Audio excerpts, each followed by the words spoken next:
Thank you for being here this evening on this wet, cold November night. We're going to try to hurry through the agenda because I know lots of you have some travel to do once you leave here and go and get ready for school tomorrow, right? Don't you know that all these school-age children and their teachers are wishing for snow tonight so they can have a snow day tomorrow? None of you are wishing for that, right? Nah. We have a full agenda. I would like to say that the past couple of weeks have been really encouraging as we've watched the secondary students do their poster sessions, and the LED folks did What Do Best Teachers Do? And then when our SPED folks, we had a little get-together the other night. So as we have gathered toward the end of this Residency 1 time, I got to tell you, I am truly impressed with what all of you are doing, and I've told my counterparts, and I've told the dean and our associate dean, I'm feeling really good about this group. I think you all are going to do some wonderful things come spring semester when you actually are in there student teaching. So you're to be commended for what you've done for Residency 1. I think the majority of you are Residency 1 students. We have probably 10, 12 students that are graduate students that are coming on, and some that we had to delay student teaching for one reason or another. But for the most part, the majority of you are currently in Residency 1. So first up, I think, is Quentin Goodman. I don't think he needs an introduction. You probably all have talked with Quentin, been in his office. He's the man with the plan.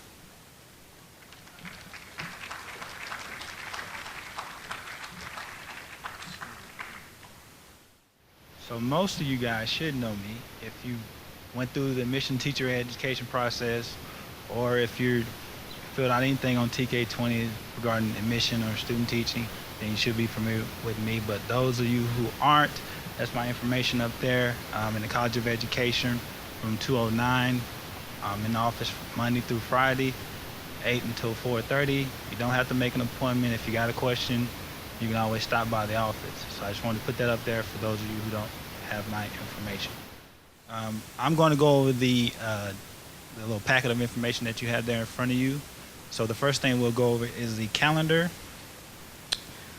As you can see, we start off January the 10th. All the meetings this year will be, this coming semester will be in this room unless we tell you otherwise. We may be doing some changes to the locations, but for now, they're all going to be in this particular room. As you can see, January the 10th is our first seminar from 9:30 until 4. One thing I forgot to put on there, and you guys need to make note of it, if you're getting your undergrad degree, if you're graduating, you need to take the general education exam that morning. It's going to be from 8 until 9:30. So if you're getting the undergrad degree, you have to take that exam. It's not you don't have to pass it, you just have to take it. And it's only for undergrads that are getting a degree. So just write that down. If you're a graduate, you don't have to take it. If you're post-bac, you don't have to take it. Only undergrads that are getting their degree. And it's going to be from 8 until 9:30 in this particular room on the 10th. And then as we go from there, the first day of placement is going to be on January the 13th.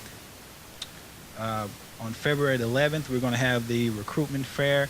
That's going to be out at the Williamson County Expo. You'll be getting emails about that particular fair. A lot of districts will be there hiring, so most of our students like to go there and hopefully get a job or practice on your interview skills.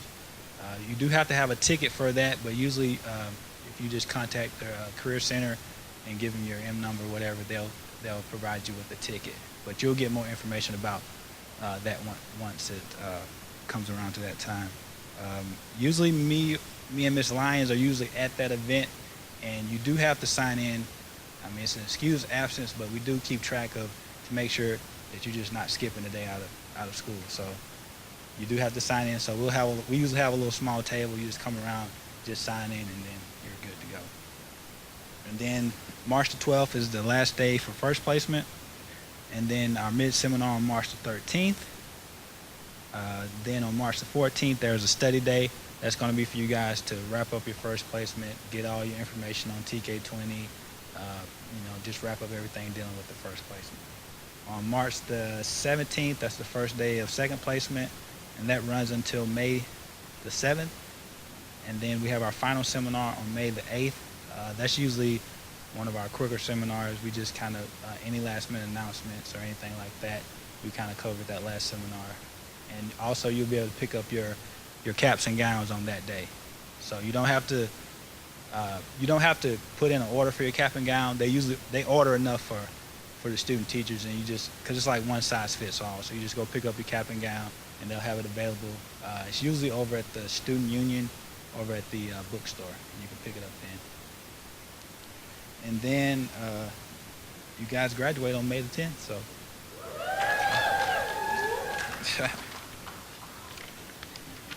All right, the next thing I'm going to cover, hopefully you guys, everyone should have received a deficiency letter. Now, I know this caused a lot of trouble, okay? But I just want you guys to know I have nothing to do with deficiencies. All I do is I check. See, what happens is we run a degree audit on everybody. And anything we see in red, we put it on the piece of paper and we send it to you guys. Because we don't want to assume that, oh, this person's in the new program, or this person's in the old program, or this person filled out a sub form. I don't have no knowledge of all that, so I'd rather send it out to you guys, let you guys go talk to your advisors and get all that cleared up. Because the worst thing that could happen would be you guys get your placements, get your CRNs, and you're out in the schools, and then 3 weeks later, you get an email from Ms. Bowman, who's the graduate coordinator, that says, hey, I don't have a substitution form for Health 1530. And you're like, I did that with my advisor 3 semesters ago. So we usually just send that letter out, just letting you know, hey, we see a lot of red on your degree audit. Just go check with your advisor. Typically, with most students, it's just a matter of, oh, this person, we did the sub form, it just hasn't been put in, or this person's going from this person actually in the Red Teach program. These are old program requirements. And a simple email from your advisor pretty much clears that up. You don't have to send me an email explaining in detail the process of how you got the sub form and all that. Just a simple email from your advisor saying, I checked their degree audit again. It was a mistake. They should be good to go, and that's fine as far as I'm concerned. If you do have to need a sub form, then you can always bring a copy. That way I know it's getting processed, and I can go ahead and check it off my list. If you're getting your master's, then I don't have a copy of your program of study, and that's something you need to have your advisor just email me, just saying that you are clear. If you're a post-bac, same thing, just provide me a copy of your program of study. That way we can verify that you've taken all of the required coursework. And one thing I wanted to clear up on the deficiency letter, if you have yours with you, there's a number 4 where it says teaching major 2.75 or 2.5 depending on major. It should be 2.5 for everybody. So long as you have, your overall should be a 2.75, and then you should have at least a 2.5 in your major. And then everyone at this point should be admitted to teacher education program. If you're not admitted, you have this December 4th admission to get everything turned in, and in order to be able to student teach in the spring. So I hope that clears up the deficiency. I apologize for freaking everybody out, but there's really no way around it. With as many of you are teaching, it's kind of hard to check everybody without sending that out and letting you guys handle that and getting the information back to me. So like I said, a simple letter, email from your advisor is good, and we're good to go, and it's not me. I just want to make that clear, okay? All right, we'll move on to, so I just want to give you guys for those who are working on your deficiencies, I just want to give you guys a timeline. You really need to be proactive about getting these deficiencies taken care of, because as you guys know, we're approaching finals, and just like you guys, once you take your finals, everyone starts to disappear. They're in the Christmas spirit. Your advisors are gone. It's just a few people left in the building, so you need to be proactive about getting these deficiencies taken care of. So I would like everyone to have their deficiencies, whether it's an email, whether it's a substitution or whatever, have that cleared up by December the 6th.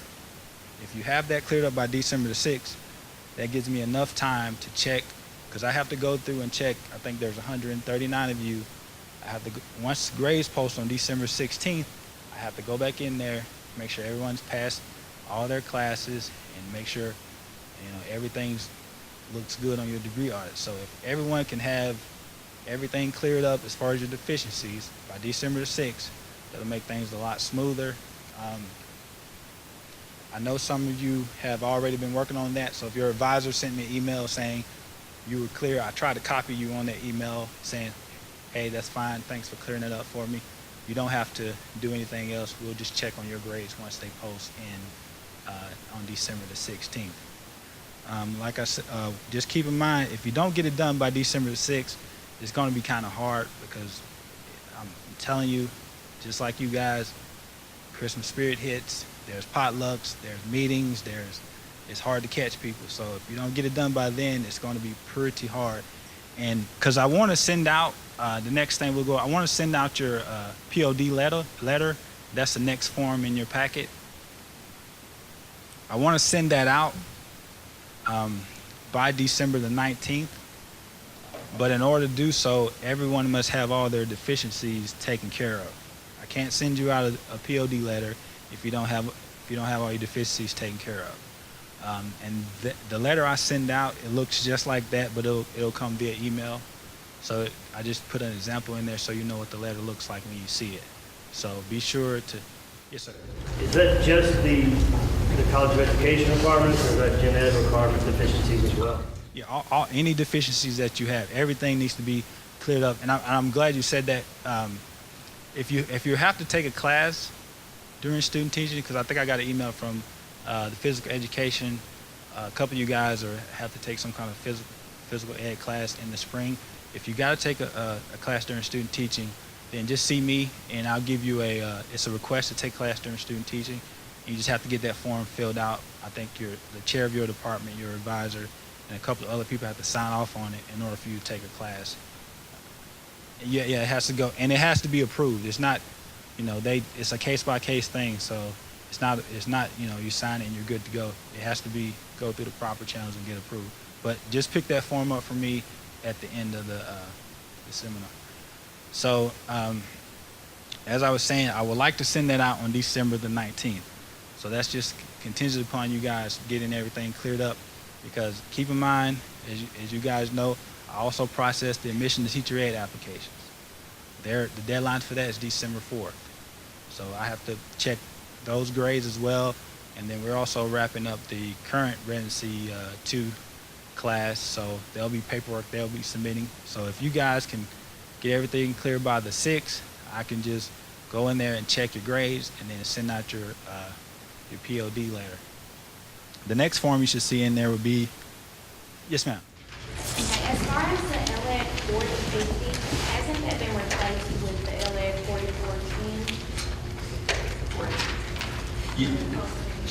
She'll okay, Okay. And then, so the next letter you should see is a placement letter. Now, Ms. Lyons is going to go over that in a little more detail, but I'm just giving you an example of what the placement letter looks like and when you can expect it. It says on there, look for it by January the 3rd, but I know you guys want to have a good Christmas and you want to know your placement and you want to get registered. But like I said, if you help me, I will help you. So if you get that cleared up by December the 6th, you'll get your placement letter, you'll get your CRN to register in your email, and you can have a Merry Christmas. And I'll have one too. Okay? So let's see. And the last thing I want to talk about is everyone should have TK20. That's what you're going to be using for your student teaching. So even if you're a graduate, it went into effect this semester that all grad students have to have TK20. You can purchase it through a bookstore. I think it's like 100 and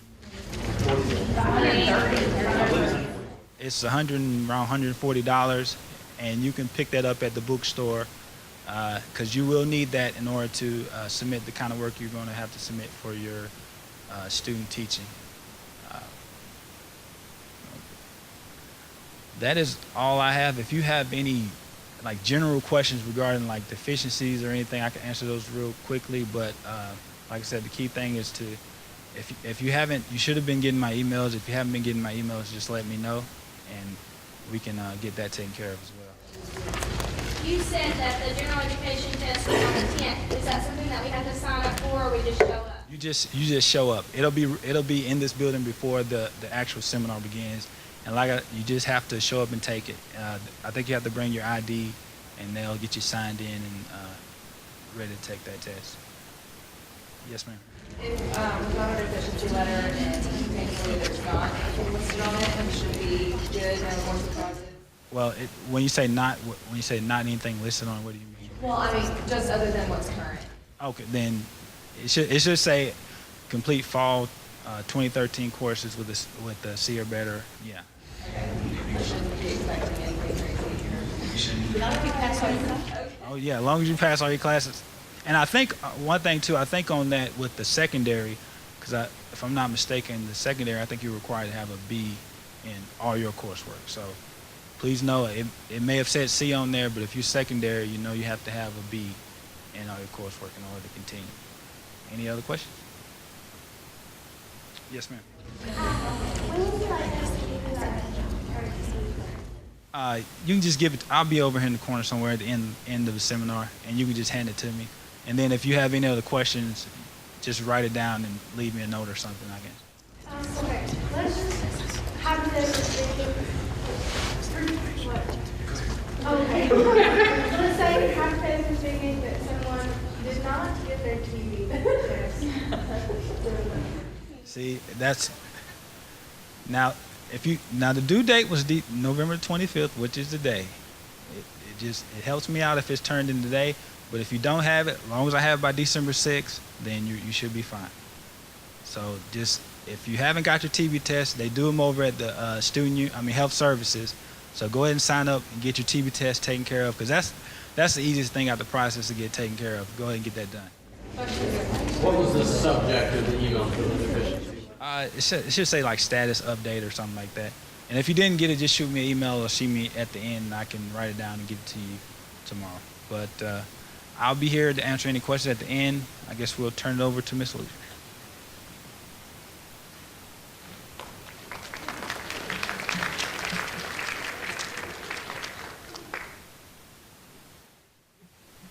Thanks, Quentin. To clear up a few items of questions that we had, y'all need to understand, these aren't just MTSU or the College of Ed rules. There are state laws that require that you have a TB test before you can even enter a classroom.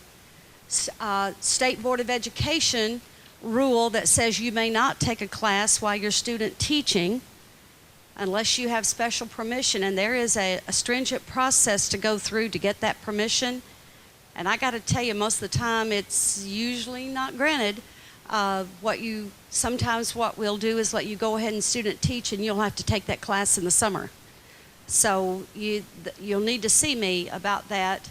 Get that form filled out from Quentin, turn it in to me. I'll have to take it to the committee for approval. So I have one right now that I need to see after this meeting that I took yours last week. Very important person up next is Miss Parisha Lyons. She's the one that makes all of our placements. We had 234 student teachers this time with 2 placements. So you can imagine the workload that she has every semester. You're a much smaller group, which is good for us because we can give you more individual attention, which may be bad for you because we can give you more individual attention. But she's the one that works very diligently every single day to get your placements. So, Ms. Lyons.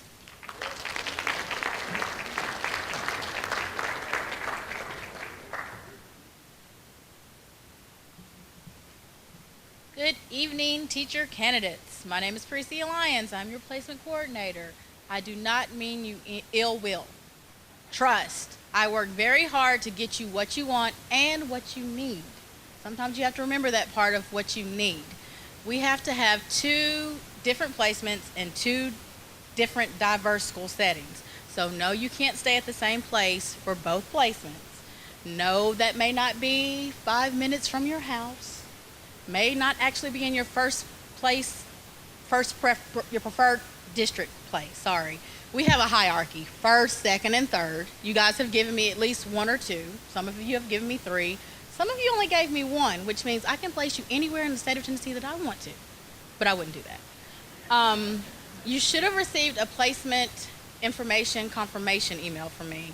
I wanted to confirm your endorsement area, your place of residence, and your district choices. I want your residence because when I can send that information to districts when I submit your request for them to consider so they don't place you at the opposite end of the county, which I get a lot of calls for hardship for transportation, cars won't make it, gas too expensive, things of that nature.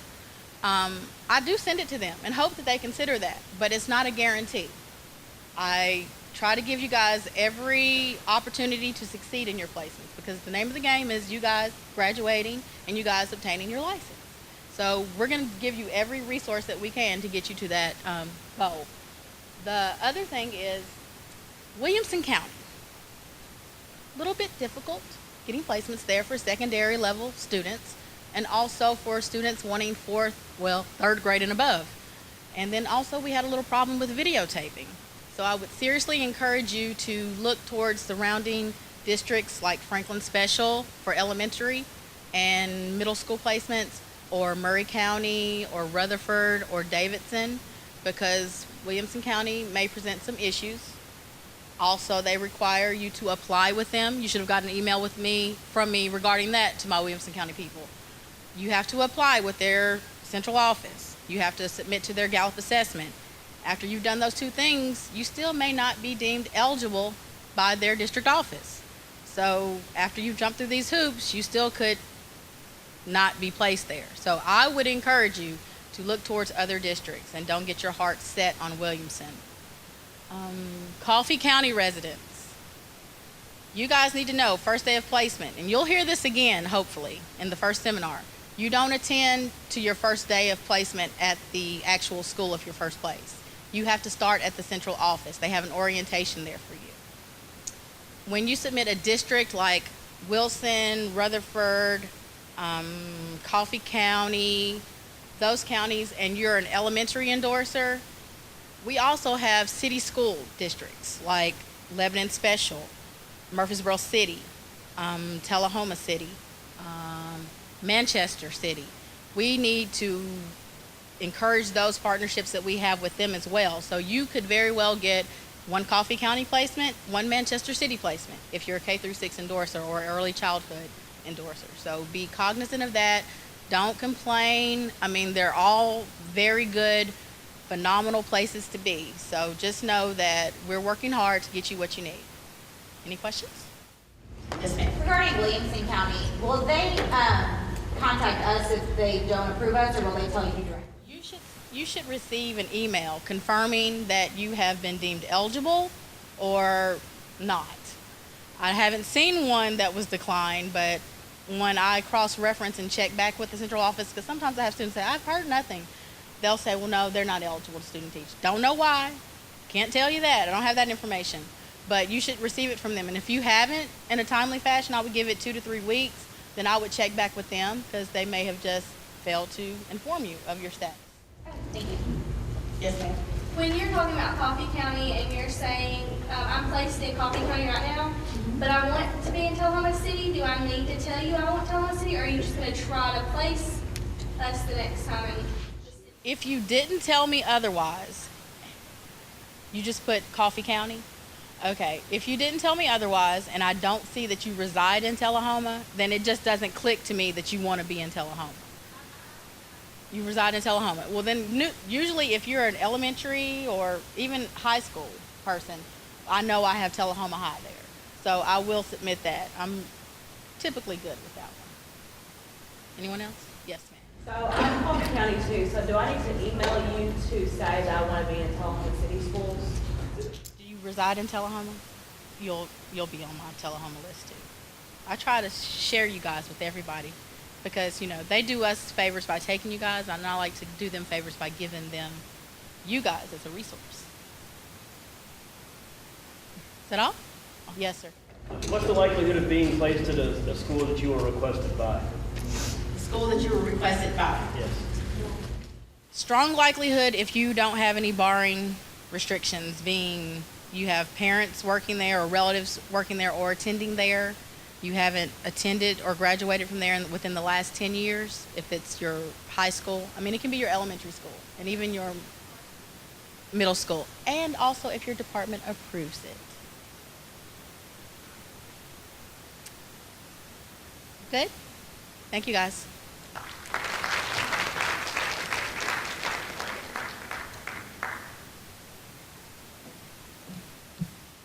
Thank you. For those folks in Coffee County, I will say we have entered into an agreement with Manchester City Schools because they have become a TAP school. That probably doesn't mean a thing to you right now. But how many of you know about team evaluation? Oh, good. I like these hands. Yes. The parent to team is TAP. It's an evaluation system used across the nation. Team is the Tennessee version of TAP. And Manchester City has partnered with NIT, with TAP, and we have partnered with them. They ask us to be their higher ed partners. So we'll also be placing some folks in Manchester City schools, and it's a fabulous program that they're running right now. So I would encourage you to keep an open mind about that. Who wants to graduate? All right. Then Miss Bowman is up next to tell you what you got to do starting now to prepare for graduation.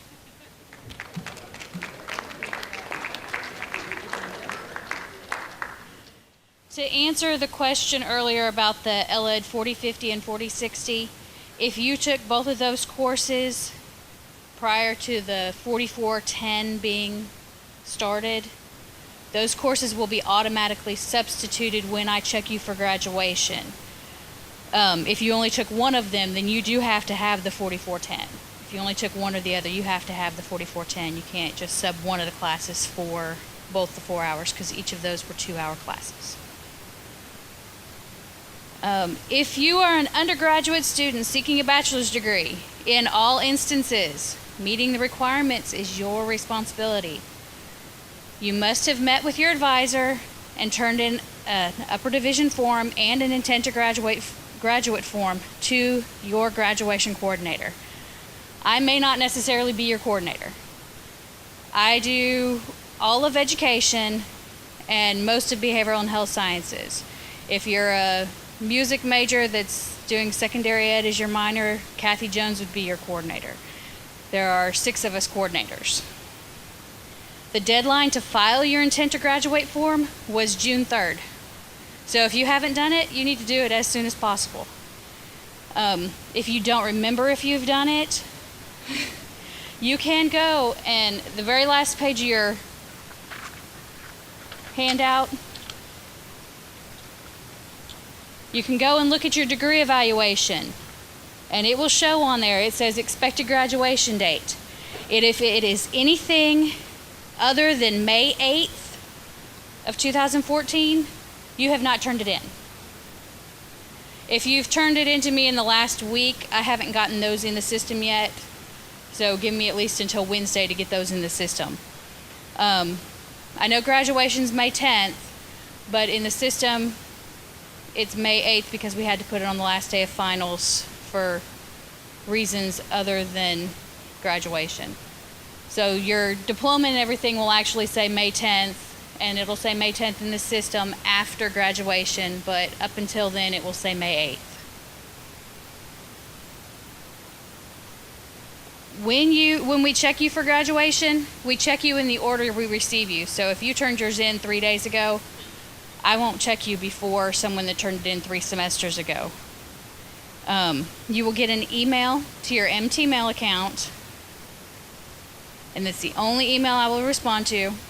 If you send me something from Gmail, I'll send you a message back saying check your MT mail account. The information you're wanting is there. Because of privacy laws, we have to email your MT mail account. Ladies, if you turned in a form and you changed your name, you will want to contact Miss Cindy Johnson in the records office in order to change your diploma name. Because if you do it after we've printed the diplomas, you will have to pay a $10 charge to have a new diploma printed if you want your married name on your diploma. And if your diploma address is changed since you turned in your forms, which a lot of people's has because a lot of people always move, you'll need to contact Miss Johnson as well, because after graduation, after we get all the degrees posted, we will allow everybody to pick their diplomas up if they want to for like 2 weeks after graduation, and then they'll be mailed out to the address that you listed on your intent to graduate form. So and we get lots back, so if you need to change that, you'll need to contact Miss Johnson. There is graduation information on the records office website page. Right now it's for the December graduation, but there's a lot of general information out there. Once the diploma pickup for December is over, they will change it to the May graduation, and there will be a lot more information out there for y'all.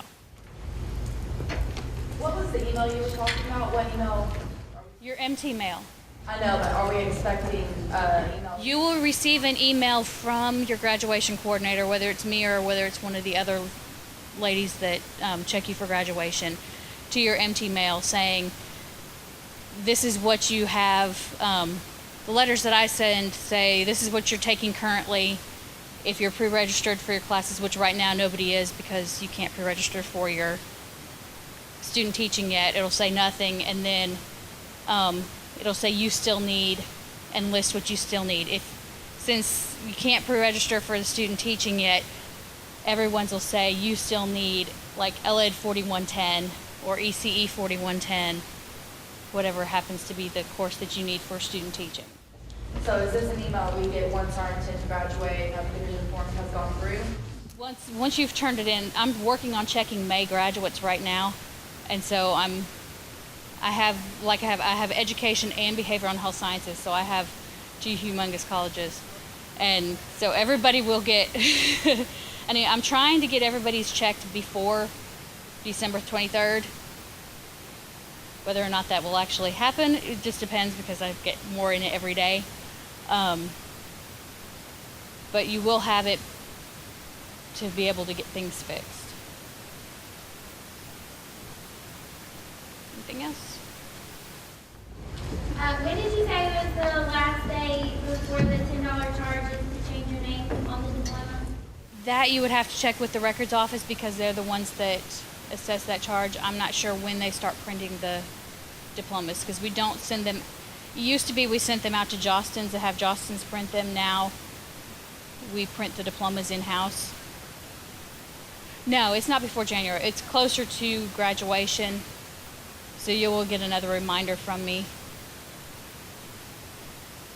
Yes. On the last page of the packet, in the steps on step 8, it says click generate request. What happens once I've generated the request?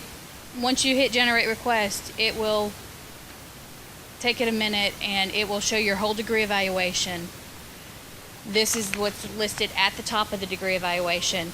This box plus everything that you have taken and in your major will show right there below that box. It will show everything you have taken and everything you still need, if you still need anything, which everybody's will say the student teaching course at the moment.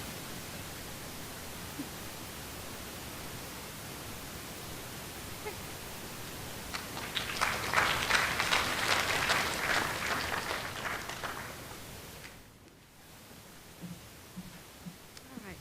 Graduating will not get you a job. You've got to have a teaching license in order to be gainfully employed. And so that process is kind of complex in itself, but we have a very good person here to help you through that. You'll be in contact with her multiple times through the spring semester, Miss Flora McCullough.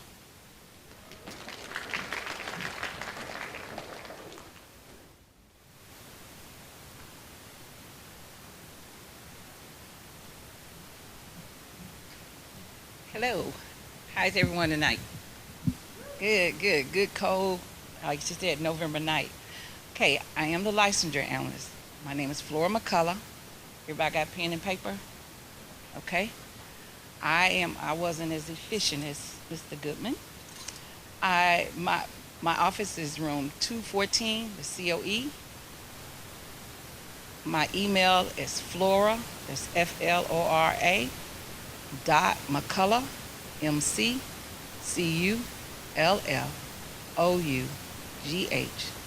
at MTSU.edu. MCCULLOUGH.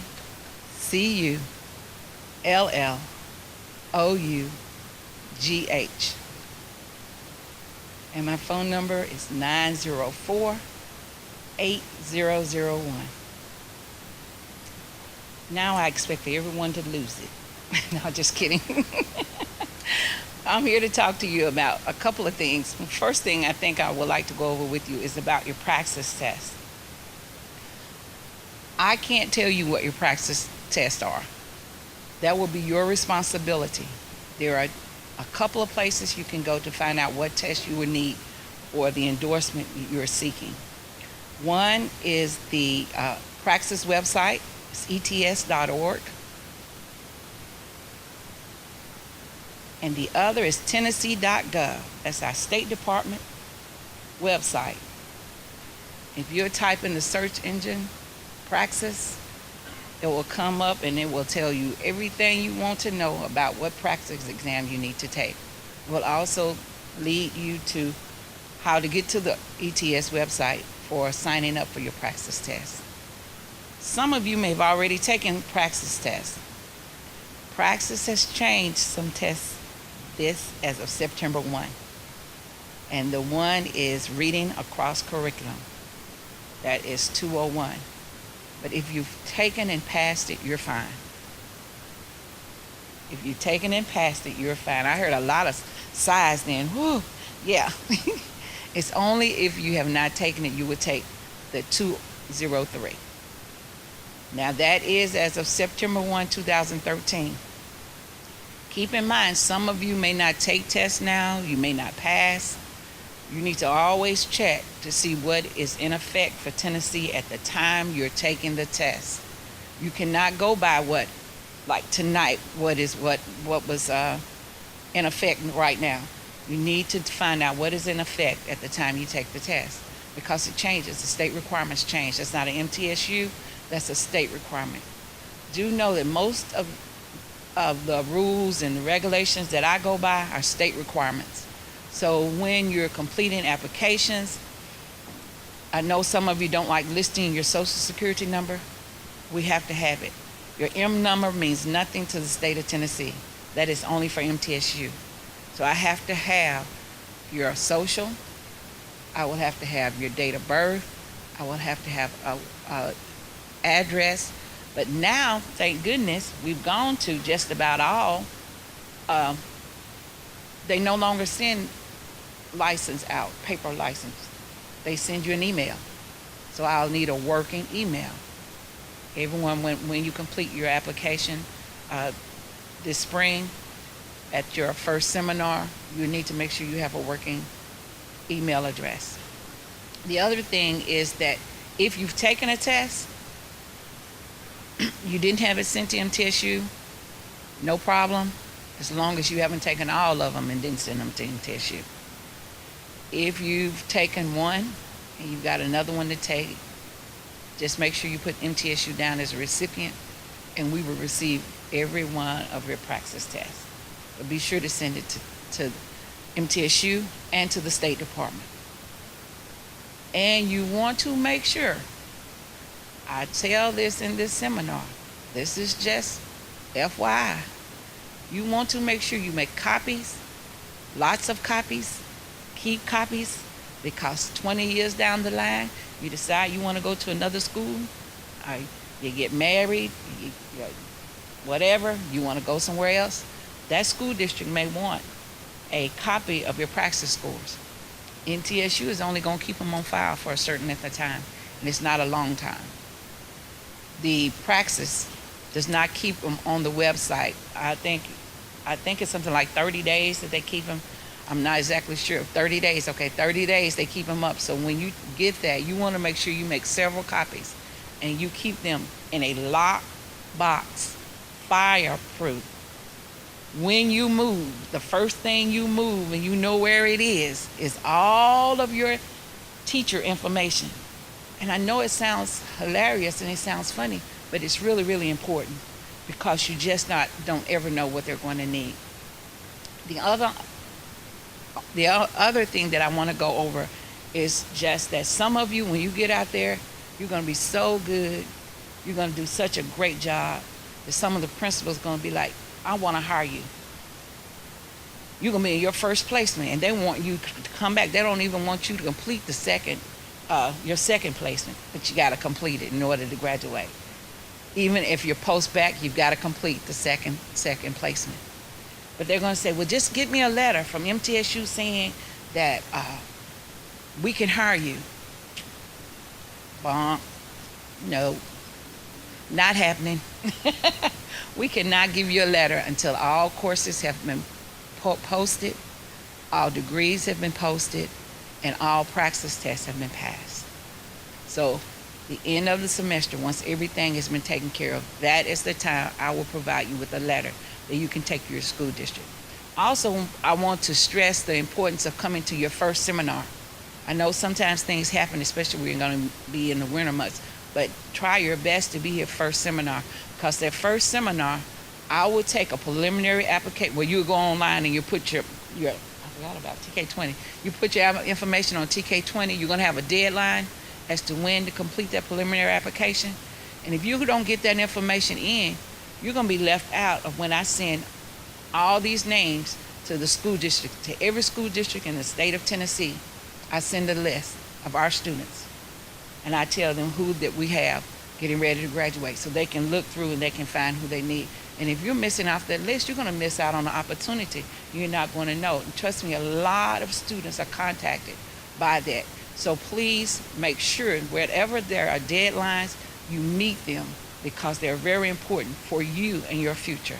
We don't just make them just to make them, but we have to do things in a timely manner, and we want to do things to cause for you to be able to be hired.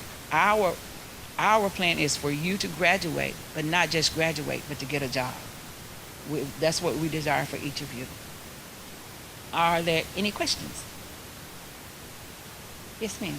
What about name changes? I'm having a hard time signing up for my Praxis too, because my Praxis one, I have my maiden name and my social security number.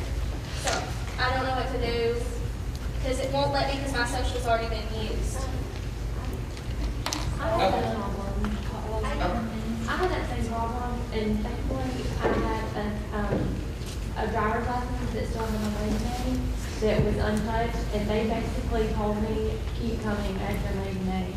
But I don't want that to affect when I graduate, that they understand that it's not two different people. Okay, and that's a good point. You may want to do what she says, is to continue, but you've already changed all your information. The only thing that I have that's still my maiden name is a handgun carrying permit. Thank you. What is your name?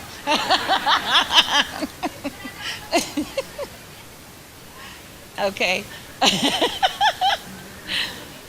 Okay. Okay, dear, we're going to make sure that you get whatever you want. I don't know, because that's something that I haven't dealt with. ETS, maybe you can put a call into them and you can explain to them, because I have lots of students that have name changes. And that's another thing that I'm glad she brought up.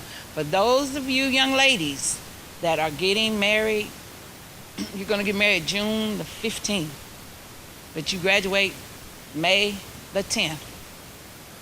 You have to do your application in your maiden name, because you have to sign your legal name. Now, you can go back and you can apply to the state to have it changed. But if you get married on May 8th, you're getting married on May 8th, and you graduated on May 10th, I can use your married name, and we can go from there. But I have to, it's a requirement. It's not an MTSU requirement, it's a state requirement. So I have to have whatever your legal name is. I saw another hand, so, yes. In regards to the one I talked about, I actually called ETS and they actually had to go in and just create me a whole new account because of the Social Security, they won't do a new name, so they just have to create a whole. Okay, all right. I said, okay. But ladies, if you just like, ma'am, especially you, since you had a handgun permit, if you call the office and you give me one name and I'm looking for it, be sure to give me both your maiden and your married name. It's because sometimes we can't, I spend hours looking for something and it's like, oh, well, it's in my maiden name, or oh, it's in my married name, so just so I know. Yes, ma'am. You said that we have to get our praxis test results sent to MTSU and the State Department. What is the process for getting them sent? What information do we need to know? When you sign up for the test, it will ask, it allows for you to send it to 2 places. So when you sign up, if you will just mark down, there will be a code for MTSU and a code for the State of Tennessee Department of Education. Yes.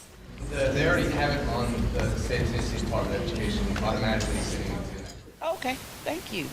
They are doing a lot of improvements. We no longer get hard copies of your praxis tests. I hope everybody hears me. We no longer get hard copies. That's another reason why you want to hold on to your own hard copy. MTSU, they do not send out hard copies anymore. I know as much money as y'all pay, you would think they would kill a tree and send me a piece of paper, but they won't. So they're gone green. So anyway, any other questions? Well, thank you.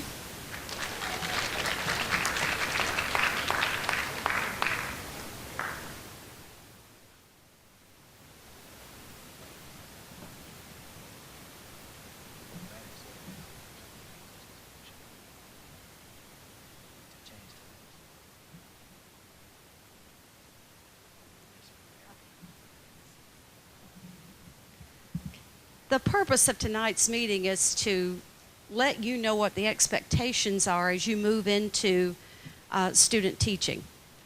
Because most of you have been in the schools with Residency 1, I don't think we will have the number of issues that we typically have. But you will be receiving a teacher candidate handbook. We will email it to you. We printed them for the fall and talk about killing trees. I think we killed a forest. So we'll be emailing it to you. You can download it, you can print it, do whatever you want to. We're actually right now in the process of revising it because the Ready to Teach program had to be fully implemented this fall, and as we've implemented, we found some things that we need to tweak and make some improvements. So I want to talk to you right now about what the expectations are so that you can be thinking about this and be planning as you move into this next semester. You might want to know, who am I? And you've noticed that we've used a different phrase tonight. You are an MTSU teacher candidate. You're no longer a student teacher. That term has gone by the wayside. With Ready to Teach and across the nation now, our student teachers are referred to as teacher candidate because you are actually residents. You're moving into Residence 2. So, what are these expectations that we're going to hold you accountable for as we move into spring semester? We're going to talk about attendance, your success, professionalism, integrity, responsibility, and evaluation. And we hope that you will aspire to be the best teacher candidate and professional educator because all these students across the state of Tennessee need you to be the best that you can possibly be. So let's talk about attendance. Your attendance is required every single day. We only allow for 2 unexcused absences for the whole semester. And depending on how you perform, those days may have to be made up. Any days beyond 2 will have to be made up. So when do you make them up? We can extend your first placement and we can extend your second placement. Right now, currently, I have 6 students. We're supposed to end right now on December the 11th. Is that our last day? And our seminar is December 12th. I have some students who will be working till December the 20th, which is the last day before our school systems go home for break. So know this going into it. You have to be there, all right? Now, you get sick, things happen. So you need to communicate with your supervisor, with our office, and we'll make arrangements for you to make up that time. Punctuality. Tardiness is not permitted. You have a responsibility for a classroom of students.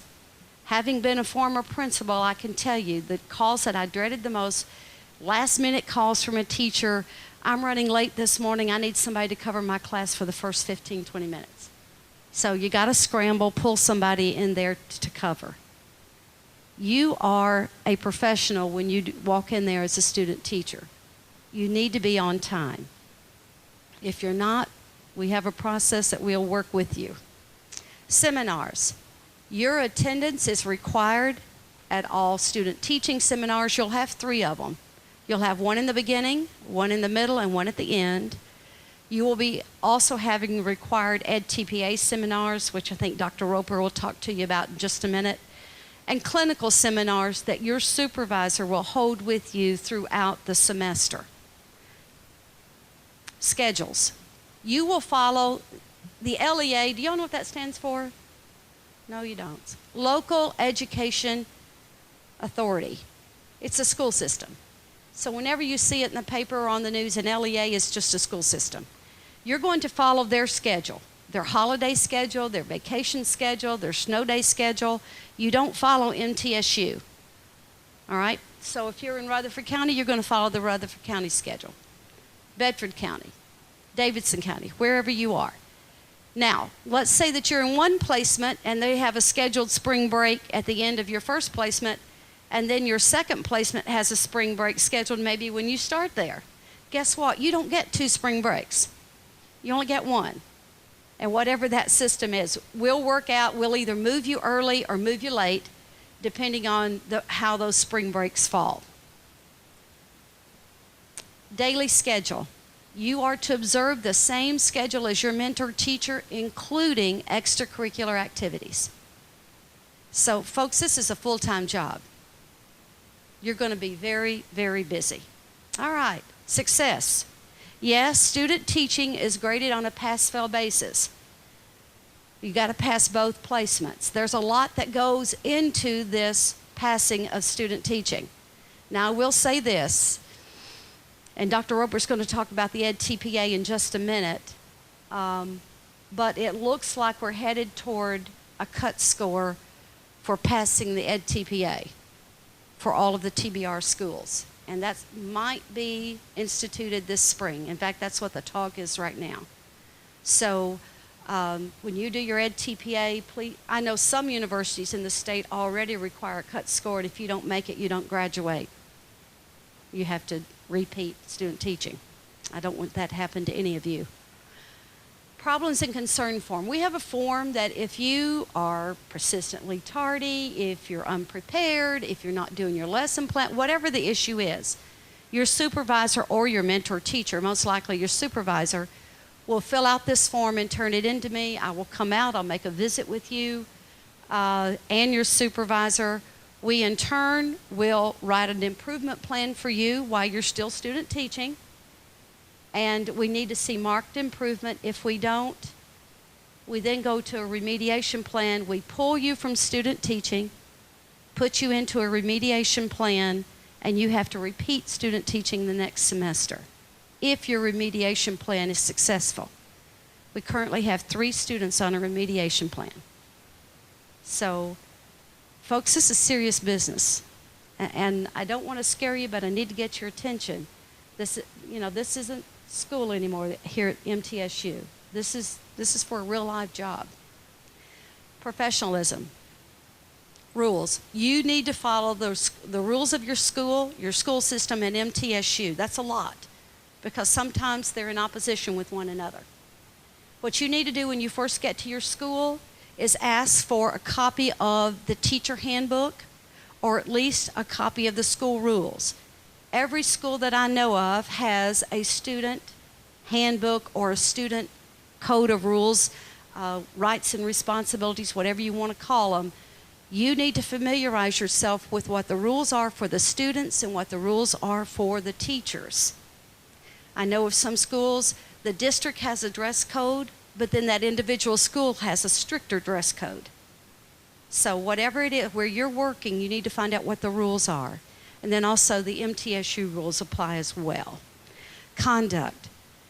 It needs to be consistent with professional, ethical, and moral standards. And we'll talk a little bit more about that. Hopefully I don't have to explain that to you. Your dress. You need to follow the school system, student teaching dress code. Now I didn't say MTSU because that dress code, I don't even know if it exists. But your attire and your grooming must meet professional standards. And the very last thing you're going to see before you leave today is kind of a lighthearted thing on what not to wear. While we do it in jest, it has serious implications. We have had student teachers where the principal has called me and said, I need you to remove this student teacher. The dress is inappropriate, conduct inappropriate, Facebook postings inappropriate, whatever. So please know that while you are still college age, you're considered a professional. I had one student say to me this semester, gee, I wish I'd known about, I needed to buy some clothes because I look just like the kids I'm teaching. So Christmas is coming up. So if you need some gift cards to go buy some professional clothing, ask for it. Language. Folks, and I'm not talking about, cursing or any of that. I'm talking about the kind of language you use. It's got to be professional. Don't get on the level with the students because you're an authority figure now. So you need to act and conduct yourself as a professional. Integrity. Social media. This is a huge, huge issue. And we do restrict social media during student teaching because let me tell you something, these students will find you. And if you've got pictures posted at last Friday night's party or ball game and you're tailgating or doing whatever and there's some inappropriate pictures, they're going to find them and they're going to let you know that they saw them. So what we're asking that you do, if you've got Facebook, if anything, social media, go in and change your name, use your initials, do something, or shut it down just while you're student teaching. But you're going to have to protect yourself during this because more teachers get fired over stuff that they post on Facebook than anything else. It's become a real issue of your generation. So please be very, very careful in what you post. And you cannot post any pictures of students. All right? Ever. Sound judgment. When in doubt, just ask somebody. Talk to your mentor teacher. Talk to your supervisor. Call us. If you've got a question about something, don't just go out there and do it. It's kind of like that inner voice. If you have to stop and think about it, it's probably not all right. So ask somebody. Discretion. Teachers are in a profession that they must practice discretion at all times. You got to be careful about the conversations you have in the teacher's lounge, in the grocery store, wherever you are. I had one student that said one thing that he found out, we just had a little seminar today. One of our groups had some current student teachers come and talk to were you all there? Who's the early childhood group in here? You all probably heard this. Go buy your beer in another county? Yeah, you can't be in the grocery store buying beer with your students in the same grocery store with you. It doesn't look good. So you might need to go to a neighboring county. Never, ever, ever be caught discussing your students out in public or with someone. The only people that need to know about the students and what's going on are the teachers of those students. It's called right to know. There are laws that protect them. Hopefully you've heard of FERPA by now. You know, Family Right to Educational Privacy Act. Have y'all heard that? It prevents you from divulging any information about these students. Please, please be very careful. Responsibility. Outside commitments. We strongly encourage, can't mandate, but we strongly encourage that you do not work while you are student teaching. I've already said it, this student teaching is a full-time job. You're going to be busy all day, after school activities, and then you're going to go home and plan for the next day. Planning is huge. When you're doing your Ed TPA during that first placement, it takes up an enormous amount of time. You're going to have to learn to budget your time wisely. And I put the coursework is prohibited during student teaching by the State Board of Education. That's the group that governs the laws that which we have to operate within, without special permission. So if you're one of those folks, you fill out that form, I'll have to take that, you'll have to get it signed. I'll have to talk to your advisor and take it to the committee for approval. Preparation. Know your content and prepare each lesson to meet the individual needs of all learners. You've been learning this since you've been in school. It's the hardest thing in the world to do. You've got a classroom of 25 students, and they're all different. They're all individuals, and you've got to find a way to connect with each and every one of them. That takes a lot of preparation. Now, the lesson plan that you fill out will be very detailed. Will your mentor teacher be filling out the same kind of lesson plan? No. They're seasoned teachers. They have a minimum of 4 years experience. So they don't need to write down every little detail like we're asking you to do. You're a novice. You're a pre-service teacher. So you're going to have to give us more detail until we know that you are knowledgeable in the fact of writing lesson plans. Communication. Exercise continuous and open communication with your supervisor, your mentor teacher, and our Office of Professional Laboratory Experiences. And I put lesson plans down here with a little asterisk. Okay, you wake up one morning and you're throwing up. You're supposed to be teaching that day. You've got your lesson plans with you. What are you going to do with that lesson plan? You're going to email it to your mentor teacher. It's your responsibility to get that lesson plan to your mentor teacher so that they can follow through and teach that lesson. So don't because, well, I'm not prepared, so I'm going to be sick tomorrow and I'll get out of it. You're still responsible for that lesson because it was assigned to you. So you've got to fully communicate with everyone that you're involved with. Evaluation. There's a lot that you're going to be evaluated on. The Ed TPA portfolio assessment during your first placement. What we found this term is that we were requiring 3 observations by your supervisor and 3 by your mentor teacher and the Ed TPA all first placement. That's too much. And we recognize that that's too much. So we're going to back off some on the observations. NCATE, which is our accrediting agency, requires that you have 5 by your supervisor during the semester. So we can back off a little bit. Instead of having 3 and 3, maybe you can have 2 and 2, as long as we get 5 within the semester. Formative observations, we use team. You have to have a 5. That's what I was just talking about, a 5 minimum during the semester by your supervisor. You will also have 4 to 5 by your mentor teacher. And you'll use that lesson plan format that we've given you. Your summative evaluation will be done at the end of each placement, so you'll have 2 of those.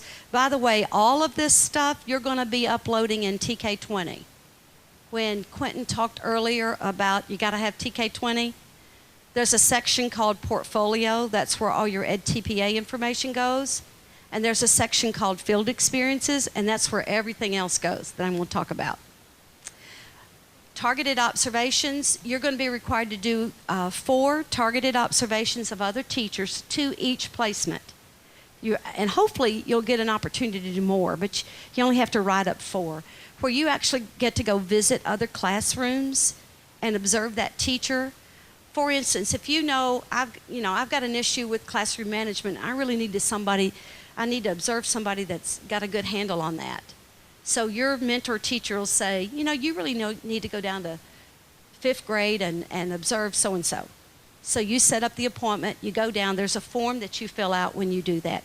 The TC stands for teacher candidate, that's you. You can learn a lot by observing some really good teachers. Dispositions, that shouldn't be anything new to you. Your mentor teacher, your supervisor will fill out dispositions on you at the end of each placement, so that's twice each. You, in turn, get to fill out dispositions on your supervisor, okay? So if you've got it, and by the way, if you ever have an issue with the supervisor, I can't deal with anything that I don't know about. I can't fix something I'm not aware of. So if you've got an issue, you need to let me know, and I will try to handle it. The ASTP, that is the Assessment of Student Teaching Preparation, that will also be filled out by you, by the mentor teacher, and by the supervisor at the end of each placement. So you're going to have quite a few of those. And it's kind of a survey with all these kind of questions where they rate you on that. All right. Your next, yes, ma'am. Well, you'll know that later on. Assignments haven't been made yet. Okay? Pardon me? Is that like our professor? No, we have a few professors who work as supervisors, but most of them are retired principals, retired teachers that have gone through training for team and EdTPA. Will we all have individual ones? A supervisor typically has 4 to 8 students, okay? Some fewer, some more. I anticipate with the low number this time, I won't have a supervisor with more than 8, if they do have 8. Yes? Regarding the targeted observations, are those required? Yes, they are. And they'll be uploaded into TK20 as well. And we are required to observe 2 other teachers, then the one. Per person, yeah, you'll have a total of 4. Yeah. And honestly, if you can squeeze any more in, you don't have to write them up, but man, you can learn a lot just by going in other classrooms.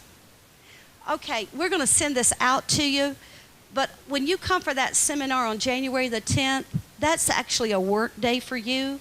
We're going to be doing, over in the College of Ed, you're going to be in a computer lab, actually moving into EdTPA, because all of you all have had an introduction to EdTPA, or should have. Is there anybody in here that has not had an introduction to EdTPA? Thank you. All right. So we're actually going to jump in on that on January 10th. The SD card, you know that you're going to be videotaped. A lot of you were videotaped in Residency 1. You need your own card. So for your videotaping, go ahead and get that now, and just keep it for all of your stuff. Just keep it for Residency 2. Anything that you need to put on there, documents or your video. And your TK20 login information, you need to have it by then. If you don't, you're going to be delayed. And then anything to take notes with. Okay? All right. Do we have questions? Yes. You mentioned regarding absences, you said we could have 2 unexcused, but it's... No, 2 excused. 2 excused, yeah. There are no unexcused absences. Where do we submit the excuse? To your supervisor. Okay. Any other questions?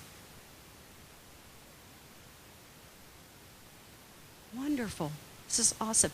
Okay, Dr. Roper's going to talk with you now about EdTPA.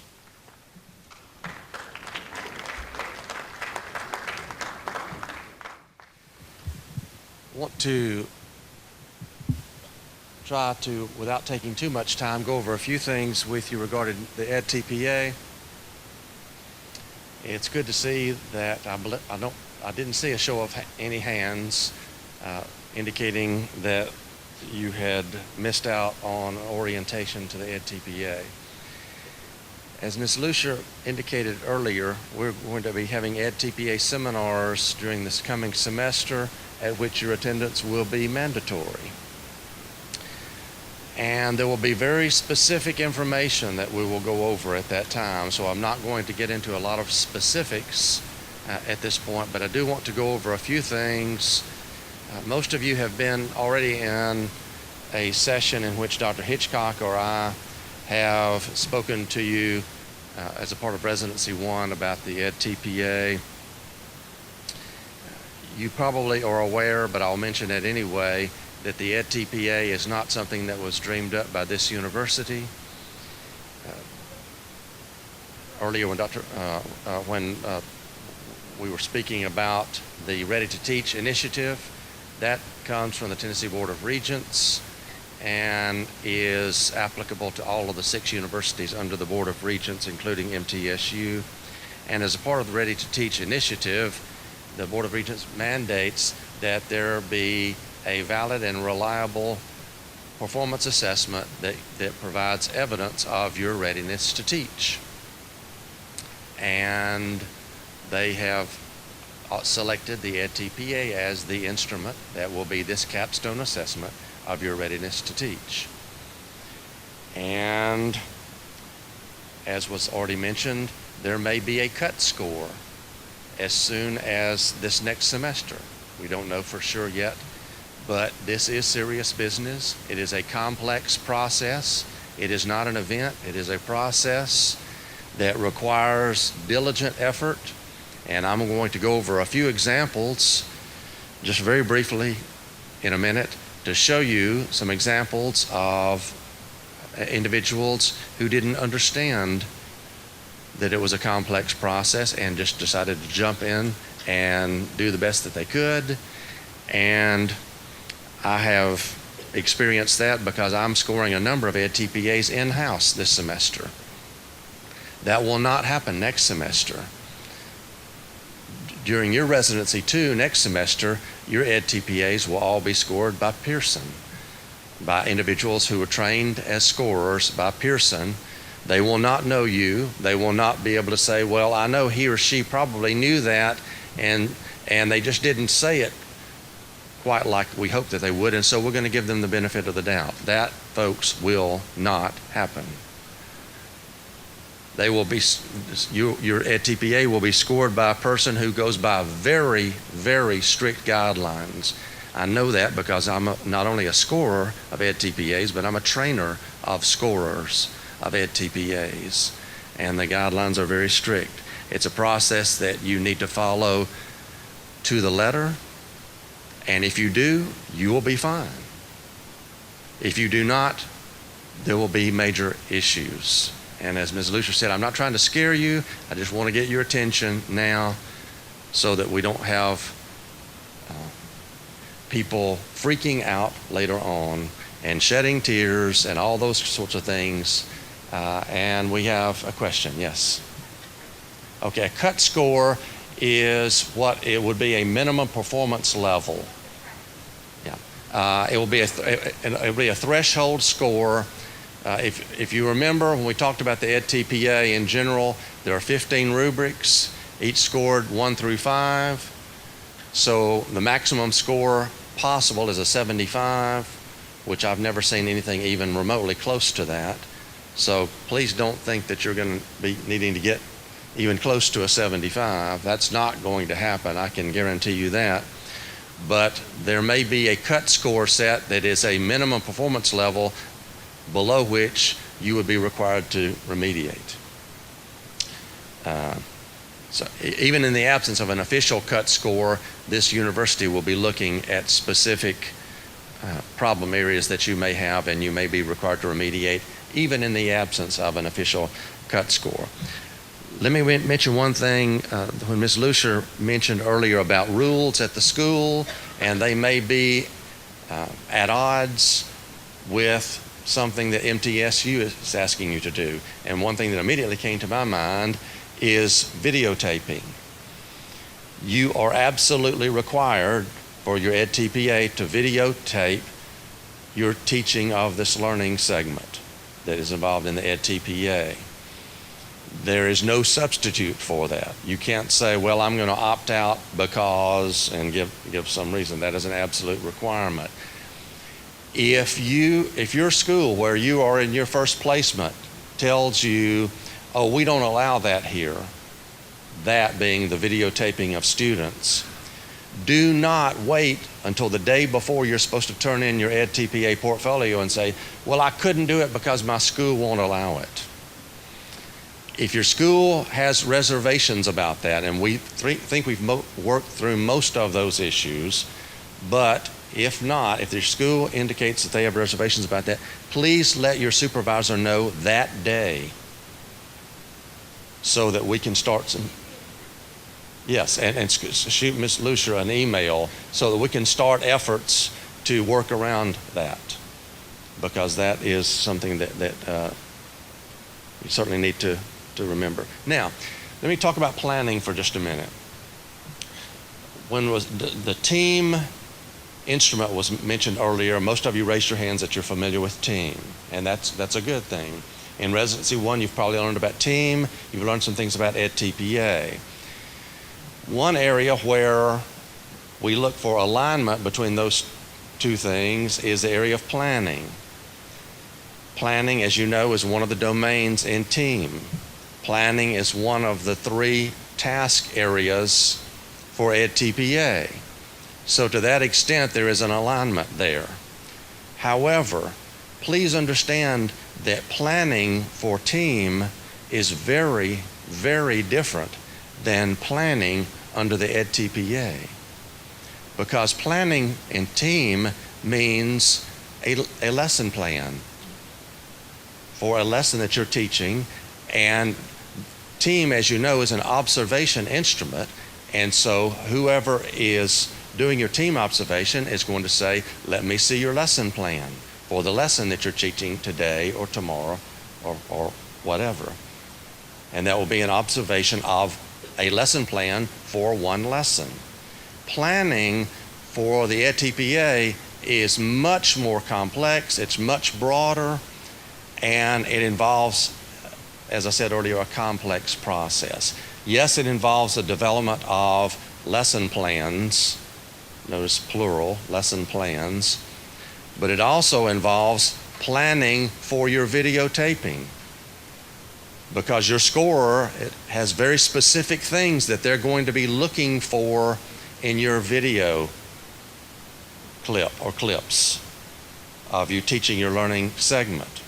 It also involves planning for assessment and choosing a specific assessment that's going to be analyzed under task 3. And so there is planning on the EdTPA is a complex process. Why do I say all that? Here's the reason. If you wait until most of your buddies have already started the EdTPA process, the learning segment itself, and then you realize, hey, I better get going on this, so I'm going to jump into this and I'm going to start teaching.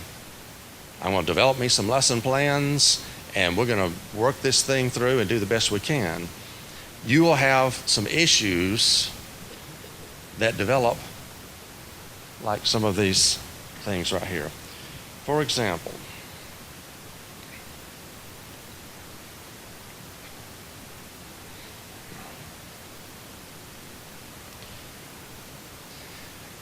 this is just a section from an EdTPA handbook, and I want to show you a few quick examples. This is not from 10 years ago, folks. These are from some EdTPA portfolios that I personally have scored within the last few weeks from students at this university. I will not name the students. You won't see any names up here, but you need to understand the mistakes that some people make when they decide just to jump into this without the kind of forethought and planning that they need to. What do I need to do? This is a section from the task 1, planning on your EdTPA. Number 1, select a class. Notice it says a class. Can most of you read that? If you teach more than one class, select one focus class for this assessment. This is the result that one teacher candidate presented. If you can see this graph here out to the right, one color designates second period, one color designates fourth period, one color designates fifth period. Apparently they didn't understand what one class means. Okay? Now, that may not seem like a big deal, but folks, when the person scores this EdTPA, it is a big deal, because there are going to be some rubrics with a score of 1 on them just because of this. Okay? And as I said to a group just the other night, when all else fails, read the directions. Okay? One class means one class. I don't care whether you teach 5 classes a day, 7 classes a day, whatever. The EdTPA requires you to select one of those for your learning segment. You may be teaching the learning segment to all those classes, but for EdTPA purposes, it is just the one. The third bullet here, identify a learning segment to plan, teach, and analyze. In the second line, it says a learning segment of 3 to 5 consecutive lessons. 3 to 5 means just that. It can be 3, it can be 4, it can be 5. Those are the only acceptable numbers. Just last week, I scored an EdTPA that their learning segment consisted of 2 lessons. And again, it may not seem like a big deal, but that is very problematic. And sometimes it affects your score on multiple rubrics for the EdTPA if you don't just follow simple directions such as that. The 2 lessons, by the way, were good lessons, but because there was not a third, what may actually happen when if that goes off to Pearson, to a scorer trained by Pearson, they may send back what we call a condition code that says that the entire planning task was unscorable because there were not the required number of lessons. The planning task has 5 rubrics. You wouldn't want to have 5 of the 15 rubrics starting out all with a score of 1, I wouldn't think.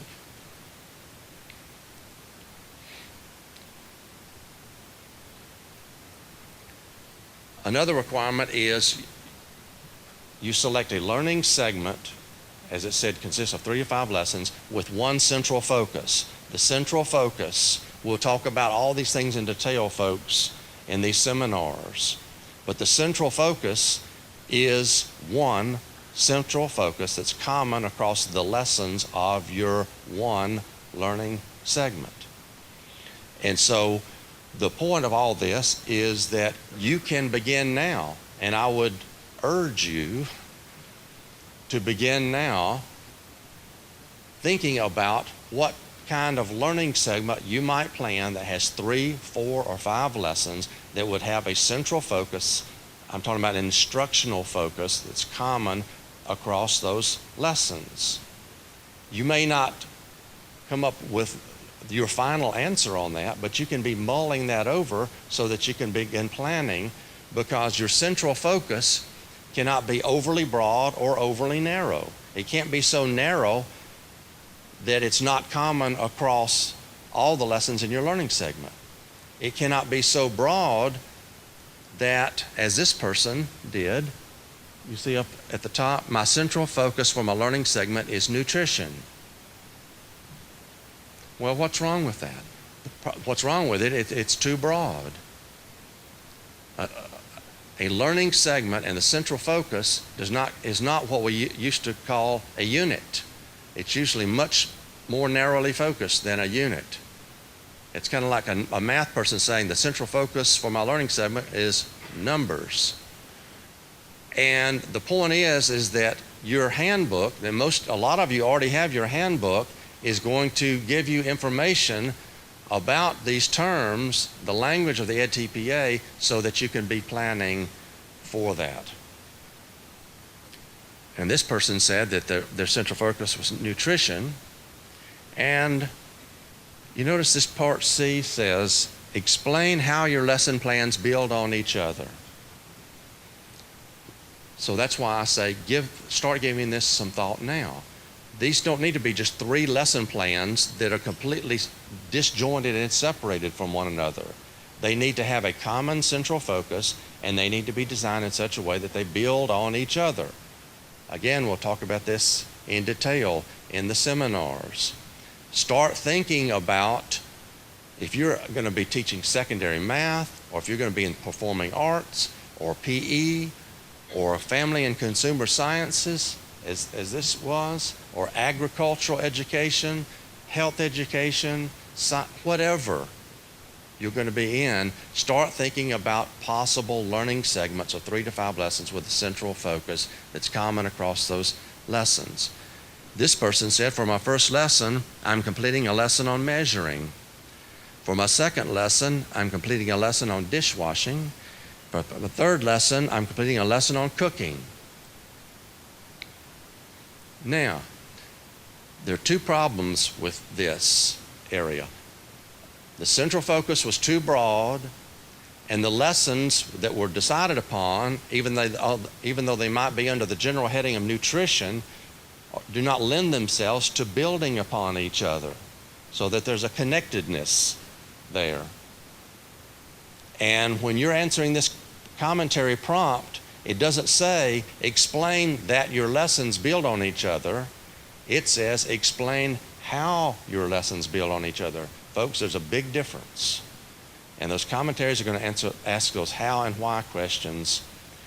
And I'm here to say that dishwashing does not build on measurement. Okay? Now, that's enough of the examples. The point of all that is, don't wait until panic time and start plunging into this, because right now you have the luxury of mulling all this over and be deciding on what lends itself to a good learning segment and what does not. Not everything does. Some things that might be a good learning segment and good teaching and learning doesn't necessarily lend itself to the EdTPA. That's just the reality of it. Okay? Some things don't translate very well onto video. And again, like I mentioned earlier, the EdTPA is going to, your scorer is going to be looking for video that shows specific things. What specific things? Well, they're in your handbook. If you don't have your handbook already, let me urge you to go ahead, even before you have your handbook, to access a document that is extremely helpful for you. It's called Making Good Choices. It's made specifically for candidates who are completing the EdTPA process. The website address is edtpa.com. EdTPA is all lowercase, edtpa.com. You'll click on Candidates. You'll click on Getting Started. And then one of the choices under that will be the document Making Good Choices. And it is a very good support document to help you in doing just that, the making good choices for your EdTPA process. You can access that today. You don't have to wait. If you don't have your handbook, go ahead and be looking at that. It will give you helpful suggestions about how do I go about planning for a learning segment. It will speak to that. Sure, we can shoot you an email that'll give that web address if you didn't get it. But it's just edtpa.com. And then you click on Candidates as one of the tabs. Yes? Where can we get the handbook that you're talking about? Okay. A number of you who I worked with earlier in Residency 1 that are in K-12 or secondary areas have a handbook. I don't know whether the early childhood and LED folks have that. When you get started in your first placement, maybe even actually before you get to first placement, on TK20, there will be a specific place for you to download your EdTPA handbook. Okay, you can download that. You can access it electronically. You can, of course, print it. I would actually encourage you to do both of those things. But there is just no substitute for that, because all of these things that are now going to be very consequential for you, they are not insurmountable obstacles at all. It's a process that you can work through very readily, but you have to begin planning early on. And if you need assistance, as I mentioned the other evening to a group, we are here to support you and help you every step of the way. That's why we're going to be doing all these seminars next semester with specific items for review and for analysis. Yes? Is the EdTPA handbook and the questions guidelines the same for special education as it is for like elementary ed, everybody else? Each handbook is subject area specific. There's a special ed handbook, everything from agricultural education to early childhood. They're subject specific. I think there's now up to about 27 different EdTPA subject areas. So yes, and I'm glad you pointed that out. We'll mention this multiple times in the seminars, but don't assume that all the handbooks are alike, because they're not. Yes, there's a lot of overlap because they all have 15, well, most of them have 15 rubrics. But because your buddy's handbook says something, don't assume that your handbook says it the same way, especially when it comes to videoing requirements. There is a difference, folks, and you have to go by what your subject area stipulates, because the scorer of your EdTPA will be looking at your requirements, not somebody else's, and they do vary somewhat. Any other questions? Yes? Do we have to use MTSU's video cameras, or can we use this? The short answer is no, you do not have to use the MTSU video cameras. There are specific requirements, though. I'll just in general mention this. We'll go into a lot of specifics. We'll have a complete seminar session on task 2, instruction, where the videoing takes place. We'll go into great detail on all that. But in your handbook, there's a section near the back that talks about specifications and requirements. And it will talk about the acceptable file types that will work for your video. Not just any file type will work. So you have to use one of those acceptable file types. Yeah, right. Yeah. You're not going to be able to use an iPad for this. But we'll get into all those kind of specifics later on. Yes, sir.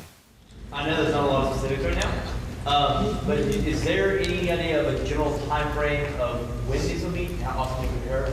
Because I know I think it's been through the church that get out of it, it's mandatory, but I need to know. What about your seminars? Yeah, we will be sending out a schedule of seminars. Once they begin, what usually happens is they will meet weekly, once a week, and they will run 6 to 7 weeks. Okay, they'll be late afternoon into the early evening, but Before that you'll practice in minimum before. okay. All right. Good luck to you.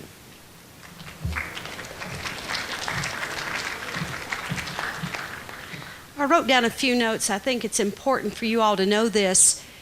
Every time we send an EdTPA portfolio off to be scored, that's costing us $300. And if you mess up like this, which it's unscorable because you didn't follow directions, we just threw $300 away. Now, you're not paying that $300. Our dean was emphatic that you all were paying enough money, so she's paying for that out of her budget. This is the only university that I know of that charge has not been passed on to the student. If you go any other school, the student's having to pay that $300. So that's why we're taking the time and emphasizing that your portfolio has got to be scoreable. Now, the reason we do it first placement, so we can get them back in time, so that if you need to remediate a section, let's say that your instruction piece is scored low, you get it back, you need to improve your score, and you can remediate. For every section that you remediate, remember there's 3 tasks, it's going to cost $100 for you to remediate. We will charge you that $100 because our budget won't hold the remediation cost. We're doing well to pay the $300 for you. So please keep in mind that if you have to remediate a section, it will cost you $100. Okay? Somebody had their hand up. Yes, sir. We were told that we have a $75 course fee we paid on every education. That does not pay for this. That pays. I believe, I don't know what it's paid for, but that's. It pays for the administration of the program. We've had lots of changes with the team evaluation, the implementation of EdTPA. So it's paying for the administration. It's not paying for the EdTPA itself. Okay? It's paying for supervisors. It's paying for master clinicians, like Dr. Roper, that sort of thing. If we didn't have somebody heading up this thing, we'd be dead in the water. Any other questions real quick? Okay. When you go out there in your classroom, you're not only representing yourself and your family, you're representing MTSU. And we want you to be the best representative that you can be. So, we have a little session for you on what not to wear. And this is one of our master clinicians, former principal here in Murfreesboro City Schools, Ms. Sandra Parks.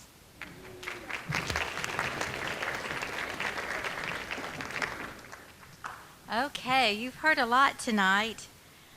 A lot of really, really important things. But one of the very most important things is your appearance. I'm going to speak tonight through a lens, and my lens is, I was in your shoes one day. Believe it or not, it was a while back. I was there. Times were a little bit different, but I was there just where you are. Then I became a teacher, and I taught 22 years in the classroom. And that times were good. It was a great time, but I had to watch my P's and Q's. Then I aspired to be an assistant principal. Don't know why, don't know how, don't know why. It was a weak moment. But I became an assistant principal, and I did that for 5 years. And during that time, I headed up all the student teachers who came through the doors of my school. We had many because we were a new school in Murfreesboro City, Cason Lane Academy. If you don't know about it, it's a neat school. But we had lots of student teachers come through, and I saw a lot. Then I became, don't know how, don't know why, don't know when. It was a weak moment. I became a principal. And believe it or not, I did see a lot of things.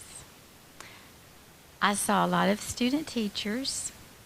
I saw a lot of excellent student teachers. I saw student teachers who I hired, and I would have hired them the first go-round. I didn't want to let them go because they were excellent in every way.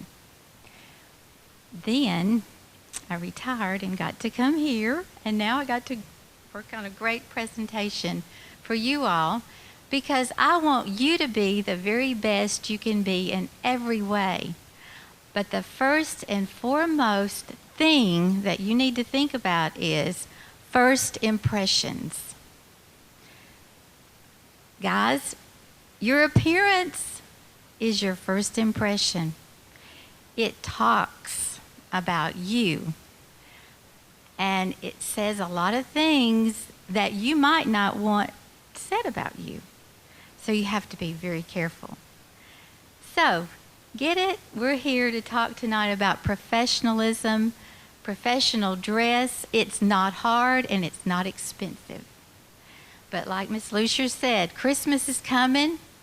Ask for some gift cards and go to Kohl's, or even Walmart has great things there. You don't need too much, and we'll talk about that. So what not to wear? Get any ideas there? Give it some thought right now. Sort your closet. You can go home. This is something good for you to do over the holidays, I guess. Sort your closet into professional and then other parts of your life. Think about what you have and then what you're going to need for residency too. Why do you want to do this? Well, first of all, it develops respect and it establishes your credibility. People are going to listen to you a little bit better. Your students are going to pay more attention to you if you're dressed in a professional manner. And it does establish that authoritarian figure that you want in the classroom for good control. These go on the not for school side of the closet, and you're going to notice some of these. You may have some of these in your closet. Spaghetti straps, tube tops, anybody? Backless tops, any of them there? How about a halter top? Midriff tops, muscle type tops, basketball jerseys, exposed undergarments, including your straps, lingerie or pajamas. We've seen it. Don't laugh. It's been in some schools. Shorts, skirts, or slits in skirts that are shorter than about above your knee, just right above your knee. Fabrics that are flimsy or see-through. Why would somebody? But it's happened. Tight lycra or spandex, sweatpants, jogging, or other workout clothes, unless you're teaching physical education. Flip-flops or super high heels and tennis shoes unless you're teaching physical education. Now, Ms. Lucier pointed out earlier that every school that I have ever been involved with has a handbook. And those handbooks are for students and for staff. You need to read the handbook. Some schools are very, very stringent in shoe wear. And you say, what? Why would you care what kind of shoes I wear? Okay. Every day that you're in a school, something weird, different, or no telling what will happen. And you might have to run. You just never know. I've run many times in my day after a child or something crazy going on, and but you need the type of shoes that you can run in. Flip-flops don't work too well. Plus, they might be a hazard if somebody drops something on your toe or whatever. So just be careful about that. Some schools outlaw them completely. Some don't really care that much, but you think about it. Clothes with holes in it, jeans, and some schools too have jean days, so you can figure that out when you get there. A rule to remember: no BBCs. Anybody want to guess what that is? Ooh, I heard one. Was that first one butts? Was that second one bellies? What's the C? Oh, well, we said it nicer. Chest. So that would be for guys or girls. Guys, all of you have a mirror, right? A mirror you can look at in the morning.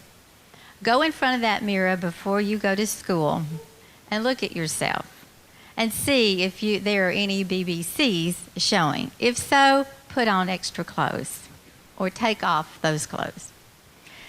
Men, here's some things you might consider.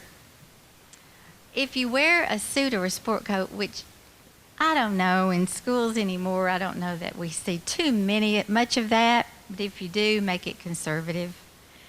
Dress slacks are good, khakis. Usually no jeans unless on jean day, and that's another thing you can figure out when you get to the school. Shirt should have a collar and tucked in.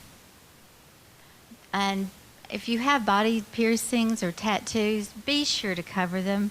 That's a big issue in the schools. And when I was principal, I actually had to send a student teacher candidate home because each day we asked to please cover the tattoos. The next day, they wouldn't be covered. So we had to take issue with that. You don't have time for those kinds of things. You will be way too busy to deal with being sent home for a clothing issue. Shoes shined. Unless you're on PE, really and truly find some other shoes to wear.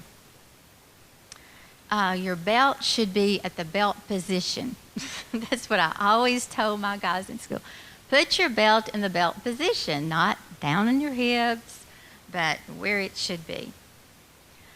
And cologne, well, sometimes we get a little overdone with that, so just kind of watch that. Some people are highly allergic, some students are allergic to those kinds of things, so just be careful about that. Use it sparingly. Grooming and hygiene are the most important or utmost important. Be sure that you know about that.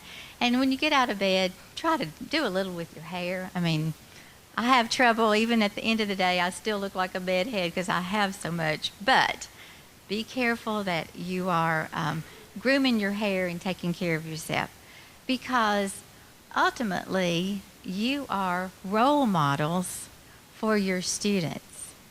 And definitely they look up to you. They'll want to be just like you because you might be a little younger than your teacher, and they will want to be your friend. So be sure that you're the best role model you can be. Now, ladies, dresses and skirts should fall to the top of your knee. Any shorter, it's pretty hard to sit down or to sit, in early grades, you may be down in the floor with the kids, which we hope you are. That's exactly where you should be. Or at a low table or in a low chair, and sometimes it's really hard to keep everything together if you have on a really short skirt. Nice slacks or khakis, no jeans unless it's jean day. Makeup, make it subtle. Too much is a distraction. And instead of the kids watching you or listening to what you have to say or importance of what you're teaching, they're going to be going, God, I wonder where she got that groovy eyeliner, or, oh my gosh, those earrings are just fabulous, or look at her lips, they're huge, whatever. So just be careful, it's subtle. And what I used to tell my teachers, if you wear it out on Friday night, to have a good time at a party, you probably shouldn't wear that to school. Okay, just keep it subtle. And your jewelry should be simple. I remember my daughter, I can remember this so well. She had a student teacher in her classroom, and all that she talked about the whole time the student teacher there was her earrings.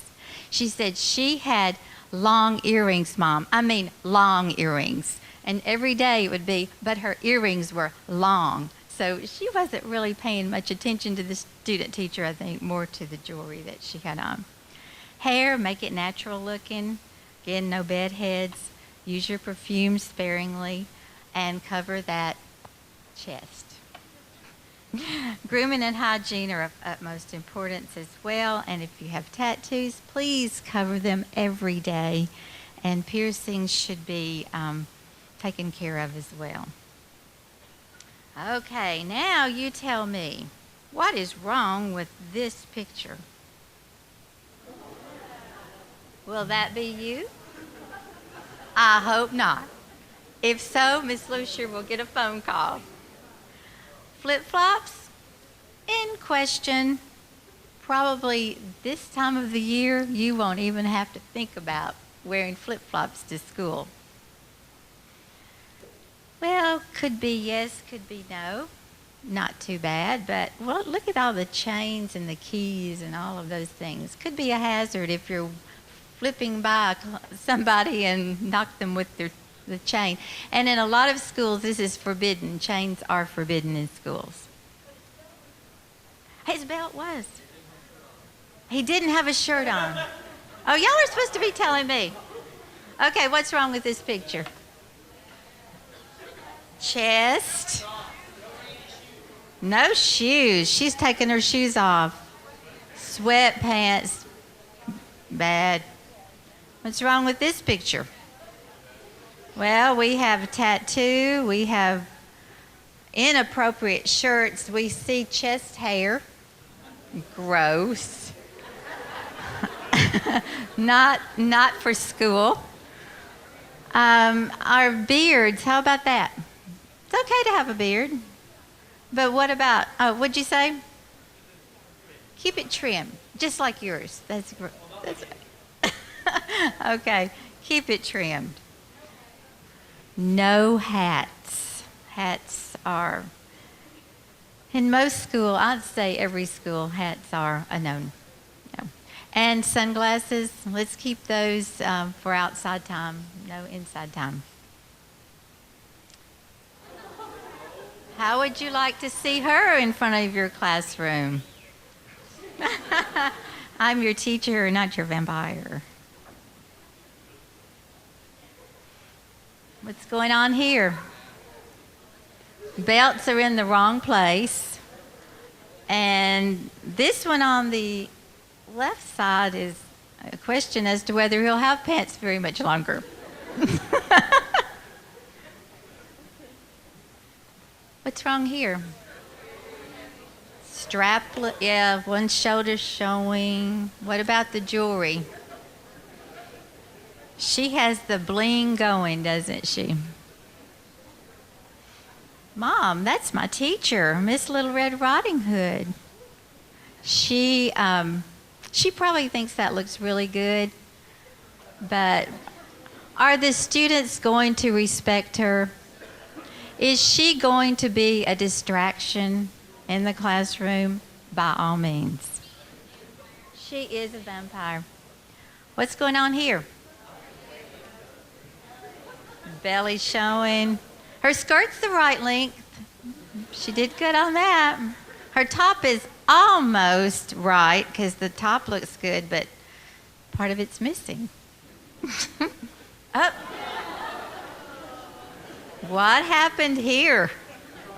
We need a we need a Kohl's gift card really, really bad here.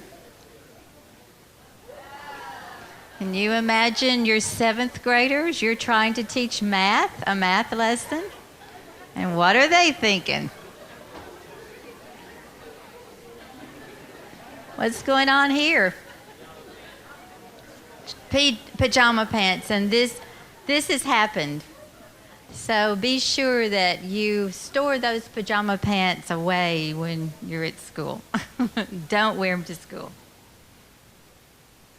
She's nice looking, except her. Can you imagine that she might be a 2nd grade student teacher?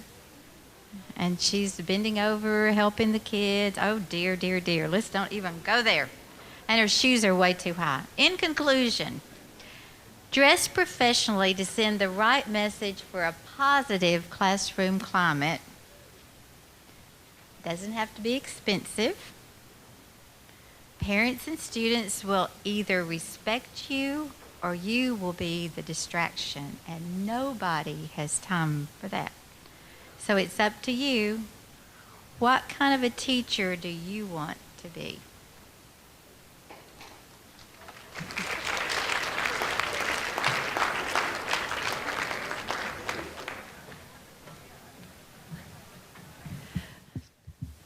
Okay, we've got about 5 minutes, and I just feel compelled to share a story with you.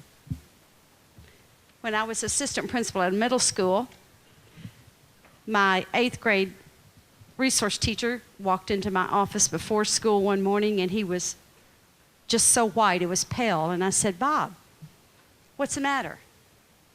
And he said, "Bobby, you need to come here a minute." And I said, "Okay." And in our school, you had to sign in every day.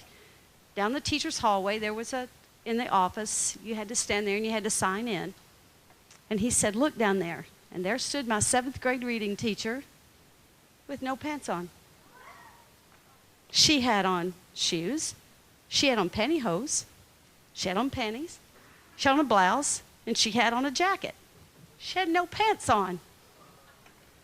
So I walked up to her and I went, "Sarah, have we forgotten something today?" And she looks down and she goes, I guess I need to go home." Walked right out of the office, through the hallway where all the children are coming in and gathering. And thankfully her room was the first room on the left going down the hallway. And so she walked through her room, out the back door, got in her car and went home. when you see these things, you laugh and you think it's funny. These things happen. Trust me, they happen. And if you don't think the students notice, trust me, they do. Case in point, I taught middle grade science. Taught 6th grade, 7th grade, 9th grade. I was in 6th grade science class, and we'd just come back from spring break, and I'm standing in front of the room. We're about to do what you all call bell work. Now we called it our do now. Had our do now up there. We're getting ready to start. This little guy raised his hand. I said, yeah, and he goes, you wore that dress on the first day of school. Now, this is a 6th grade boy. You wore that dress on the first day of school. And another boy says, yeah, but you had on different shoes. And another girl says, and your fingernail polish is a different color. They notice everything you do.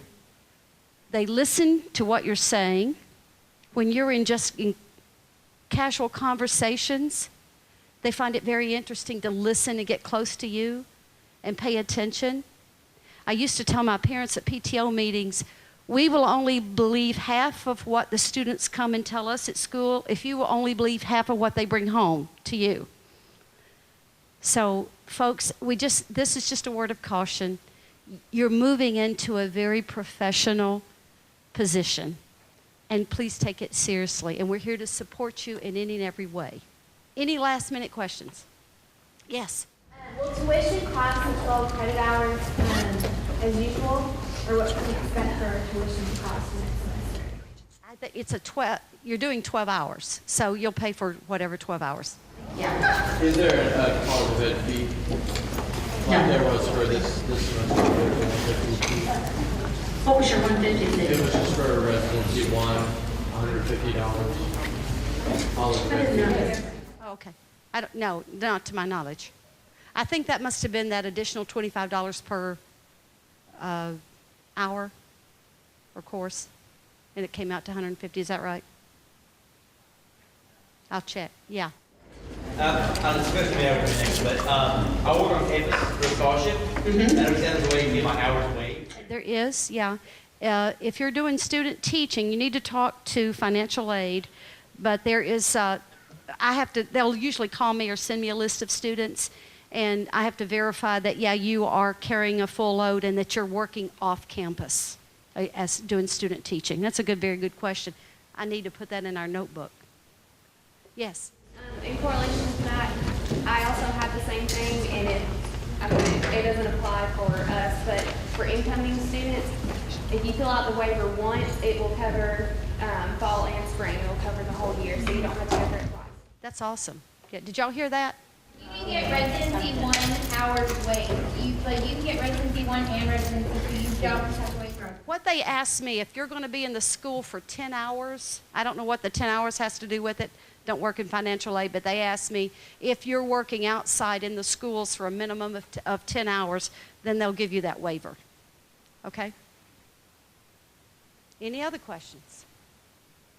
Thank you all so much. You've been very attentive. We look forward to working with you, and be safe traveling home.